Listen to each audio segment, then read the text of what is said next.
നമുക്ക് ടർബോ കാണാൻ പോയാലോ? ഗൂഗിൾ പേയില് 1 രൂപ ഉണ്ട്. 1 രൂപ വേണ്ട, 2 ടിക്കറ്റ്, 2 ബർഗർ, ഒരു ഫ്രൂട്ടി. 1 രൂപ താഴെ വരുള്ളൂ.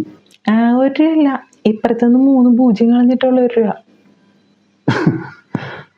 നിന്നേക്കാളും പേര് ഞാൻ തന്നെ. ഇപ്പുറത്തുനിന്ന് 3 പൂജ്യം കളഞ്ഞിട്ട് 2 രൂപയുണ്ട്. ഓ അല്ല, നമുക്ക് അമ്മച്ചിനോട് ചോദിച്ചു നോക്കിയാലോ? ഇപ്പൊ അങ്ങോട്ട് ചെന്ന് ചോദിച്ചാ മതി. അമ്മച്ചി, ആ ടിക്കറ്റ് ബുക്ക് ചെയ്യേ.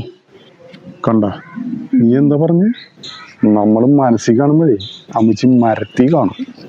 എത്ര മണിക്ക് കാണാൻ പറ്റും? 3 മണിക്ക് ബുക്ക് ചെയ്യാം. അയാളുടെ പേരെന്തായിരുന്നു? ടർബോ ജോസ്. ടർബോ ജോസാ? ഡോക്ടറുടെ പേരാ? ഡോക്ടറാ? ആ, ഞാൻ സ്ഥിരം കാണുന്ന ഡോക്ടർക്ക് ബുക്ക് ചെയ്യാനല്ലേ പറഞ്ഞേ? നിങ്ങൾ മനസ്സിൽ കാണുമ്പോ നിങ്ങളുടെ അമ്മച്ചി എവിടെ കാണുമെന്നാ പറഞ്ഞേ?